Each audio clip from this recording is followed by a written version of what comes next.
और ना कभी बीजेपी हुकूमत के खिलाफ इन्होंने एक भी वोट नहीं किया, बल्कि इन्होंने वक्त वक्त पर भारतीय जनता पार्टी बीजेपी की सरकार की मदद करने का काम किया है। आज जो हमारे सामने जो माहौल नजर आ रहा, मदरसा, कब्रिस्तान, दरगाहें, खानका, ये जो जहां पर हमारे मजहबी मुकामात है, अल्लाह का घर है मस्जिद, वो भी वक्फ बोर्ड की प्रॉपर्टी पर है और ये सब वक्फ बोर्ड में रजिस्टर है। जब वो काला कानून मरकजी हुकूमत बनाएंगी तो कलेक्टर को पावर दे रहे, और कलेक्टर फिर वो मस्जिद के इमाम का नाम पूछेगा, कलेक्टर वहां के मुअज्जिन का नाम पूछेगा, कलेक्टर वहां मदरसा चलता तो बच्चों का नाम पूछेगा, फिर ये सवाल करेगा कि पैसा कहां से आता। कितने बजे जाएंगे नॉमिनेशन फॉर्म भरने के लिए आप निकल रहे हैं? मैं 12 बजे नॉमिनेशन फॉर्म भरने के लिए केडी ऑफिस से निकल रहा हूं और इंशाल्लाह 1 बजे के आसपास मैं नॉमिनेशन करना हूं। कुछ रूट चेंज करने को बोलिए? नहीं, रूट वगैरह चेंज करने को आपका फॉर्म आप भरने जा रहे हैं आज, क्या मुद्दे के ऊपर इलेक्शन आप लड़ने जा रहे हैं? या मैं मालेगांव शहर के आवाम से और खुसूसी तौर पर मालेगांव शहर के मुसलमानों से और महाराष्ट्र के मुसलमानों से मैं अपील करना चाहता हूं कि ये महाराष्ट्र असेंबली का चुनाव, ये इलेक्शन इस महाराष्ट्र के मुसलमानों के लिए बहुत अहमियत का है।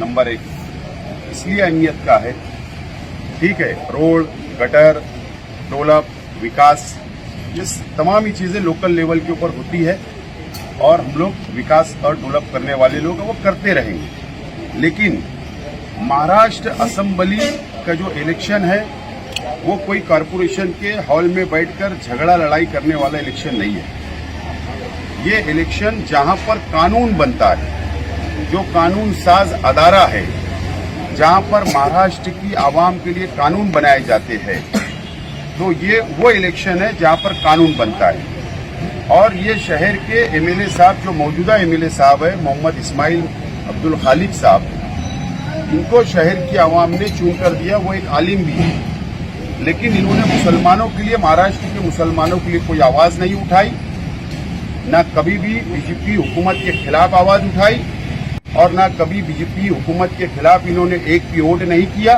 बल्कि इन्होंने वक्त वक्त पर भारतीय जनता पार्टी बीजेपी की सरकार की मदद करने का काम किया है।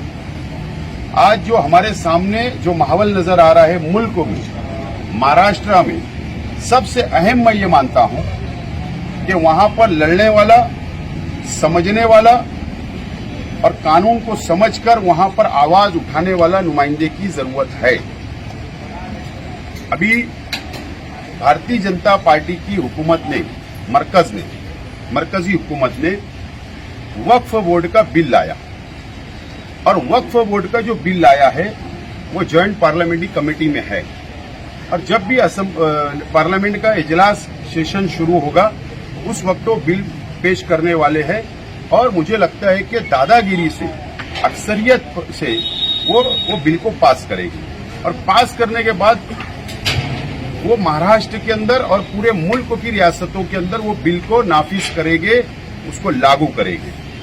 अब सवाल ये होता है कि महाराष्ट्र के अंदर भी 1 लाख एकड़ जमीन वक्फ की है, प्रॉपर्टी मुसलमानों की है और मस्जिद, मदरसा, कब्रिस्तान, दरगाहें, खानका, ये जो जहां पर हमारे मजहबी मुकामात है, अल्लाह का घर है मस्जिद, वो भी वक्फ बोर्ड की प्रॉपर्टी पर है और ये सब वक्फ बोर्ड में रजिस्टर है। जब वो काला कानून मरकजी हुकूमत बनाएंगी तो कलेक्टर को पावर दे रहे, और कलेक्टर फिर वो मस्जिद के इमाम का नाम पूछेगा, कलेक्टर वहां के मुअज्जिन का नाम पूछेगा, कलेक्टर वहां मदरसा चलता तो बच्चों का नाम पूछेगा, फिर ये सवाल करेगा कि पैसा कहां से आता, फिर ये सवाल करेगा नज्म कैसा चलता, फिर उसके बाद ये जमीन किसकी थी।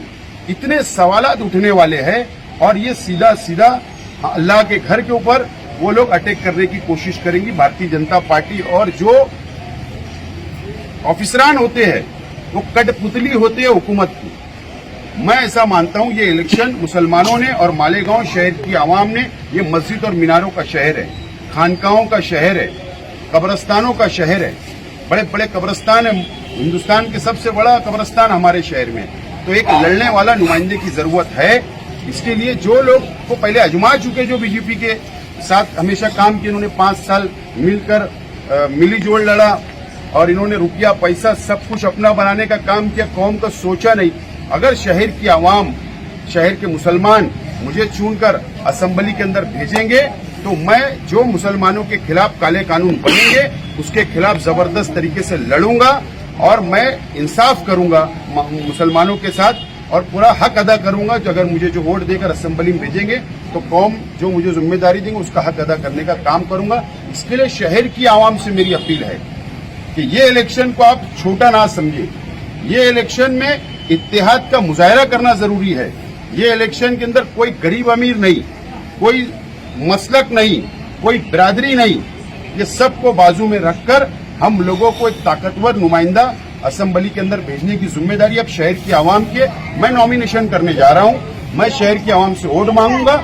और आप लोगों ने देखे हमारे हुजूर सल्लल्लाहु अलैहि वसल्लम की शान में गुस्ताखियां हुई, बोलने वाला कोई नहीं रहा महाराष्ट्र में। मस्जिद में घुस के मारने की बात की गई बीजेपी के एमएलए की तरफ से, बोलने वाला कोई नहीं रहा। ये सब कौन बोलेगा? ये असेंबली एमएलए जो होता है, जो असेंबली में जाता है, उसकी जिम्मेदारी होती है कि महाराष्ट्र के मुसलमानों की नुमाइंदगी करे। इसलिए शहर की आवाम से मैं अपील करूंगा, मैं नॉमिनेशन कर रहा हूं। अब यह फैसला शहर की आवाम को करना है कि कैसा नुमाइंदा असेंबली के अंदर बैठना चाहिए आइंदा 5 साल के लिए। यही अपील करता हूं शहर की आवाम को, सूझबूझ से फैसला लेने की जरूरत है। आपके मुखालिफ उम्मीदवार बार बार कई तरह के अटैक कर रहे हैं, आप जवाब नहीं दे रहे हैं। वो नाकाम लोग हैं और नाकाम लोग इसी तरीके से इलेक्शन लड़ते हैं। अगर वो कामयाब होते तो अपना काम बताते, अपनी नुमाइंदगी बताते। इसका मतलब वो रास्ते से भटक रहे हैं, गलत सलत इल्जामात लगा रहे, तो वो रास्ते से भटक चुके। वो नाकाम लोग हैं और नाकाम लोगों को बहुत ज्यादा शहर तवज्जो वैसे दे नहीं रहा, शहर अपनी आंखों से देख रहा है। मस्जिदों 110 मस्जिदों में सोलार सिस्टम लग चुका है, काम जारी है, तो आगे और मस्जिदों के अंदर सोलार सिस्टम 110 मस्जिद और मदरसा का काम शुरू है। 150 से ज्यादा लिस्ट मेरे पास आ चुकी है। मैंने हुकूमत महाराष्ट्र में प्रपोजल दाखिल किया हूं और शहर की आवाम मुझे मौका देंगी तो इंशाअल्लाह सिर्फ ये 150 नहीं, पूरे शहर की मसाजिद, मदरसा, तमाम ही लोगों को इत्मीनान में लेकर ट्रस्टियान को मैं हर जगह लगाने की कोशिश करूंगा। और यही नहीं, महाराष्ट्र के मुसलमान अगर मेरे पास आएंगे, अगर मैं एमएलए रहा तो इंशाल्लाह उनकी भी मदद करूंगा। सब बिरादरी नहीं, कोई मसलक नहीं, मैं सबको साथ लेकर चलना चाहता हूं। मैं पहले ईमान वाला हूं, मैं इस्लाम को मानने वाला हूं, एक कुरान, एक अल्लाह, एक रसूल को मानने वाला हूं। मेरे पास कोई भेदभाव नहीं।